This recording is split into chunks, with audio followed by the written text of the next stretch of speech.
So it's like if it looks like a duck, walks like a duck, quacks like a duck, it must be a camel in disguise, is how the atheist view it seems to go. So there's some really good evidence, I think, for God's existence. I mean, and philosophical evidence as well.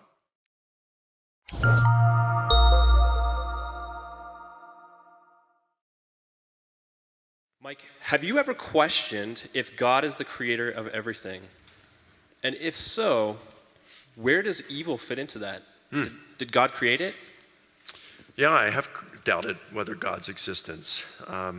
But I am pretty convinced, based on the scientific and philosophical evidence, that God exists. I look at evidence for a designer of the universe and life itself, things from molecular biology and cosmology.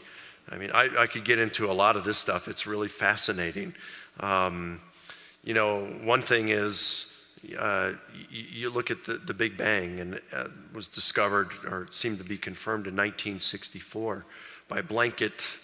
Two scientists from Bell Laboratories discovered a blanket of microwave radiation in the center of our universe, and from that the universe was expanding, suggesting that a long time ago, that it was very dense and hot there as there was an explosion, and from that the universe came into being. But as scientists looked at that more, they noticed a number of factors that suggest design.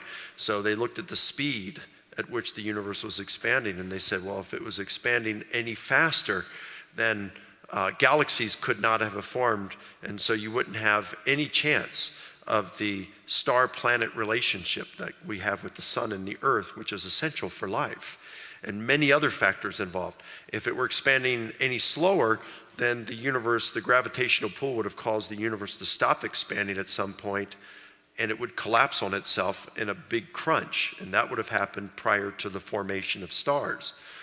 So then you got to say, well, how much faster or slower? How much fine-tuned is that? And if we were to say within 2 decimal places of 1, that would be 1%. So that would be like 99%, 1 out of 100 chance, but that's not the number. If we said within 3 decimal places of 1, that would be 1 in 1,000 chance. That would mean it's 1,000 to 1 that we wouldn't have life. Or if it were within 4 decimal places of 1, that's 10,000 to 1. Well, the actual number is within 55 decimal places of 1. And so that seems to suggest fine-tuning. And there are about 60 of these factors just like this that suggest the universe is fine-tuned. When it comes to molecular, oh, by the way, so one of the 2 guys who confirmed the Big Bang, his name's Arno Penzias. He's not a Christian, but he made a statement, and I confirmed it with him that he actually made the statement in a personal email back in, I don't remember what year it was, maybe 2000, 2001. I don't even know if he's still alive today, but he said that given what we're looking at here with the Big Bang and this appearance of fine-tuning, it looks like there's a supernatural plan behind it all.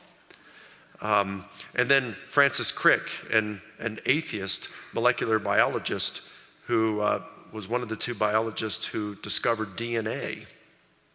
He said that DNA was so complex, even the simplest of building blocks of life, so complex that it appears that it would take a miracle, even given a 4.7 billion year old Earth. So even Richard Dawkins, a militant atheist, has acknowledged himself that the universe at least appears as though it was designed with life in mind.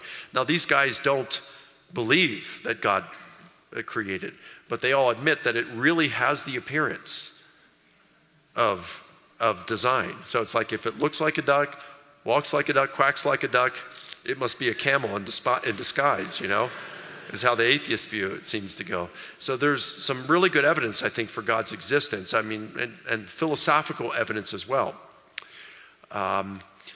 In terms of the problem of evil, that is a difficult one. I think it's probably the strongest argument against God's existence. Although I don't really think it's an argument against God's existence. The argument goes pretty much that if God is all good, then he would prefer a world in which no evil existed.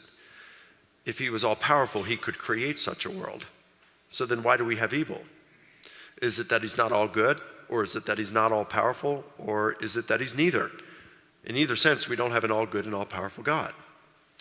And so that's been answered over the years. Probably the most definitive answer has come from Alvin Plantinga, a famous philosopher who retired a few years ago from Notre Dame. And he came up in the 1970s with what's called the free will defense. And he said that when we're looking at all the kind of moral evil in the world, God could have created humans without free will. But he could make us do it, kind of like the Stepford Wives, if you ever saw that movie. He could create us so that he made us, programmed us to love him, but then we really didn't choose to love him. But instead he created us with free will because he wanted free beings who would choose willingly to love him.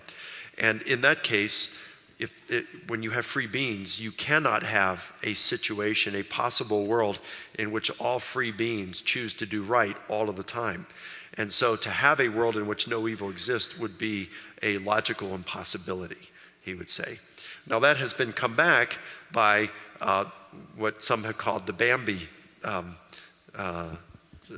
response, and saying, yeah, but there's a lot of other things going on in the world, gratuitous evil that is just senseless. It has no kind of value to it.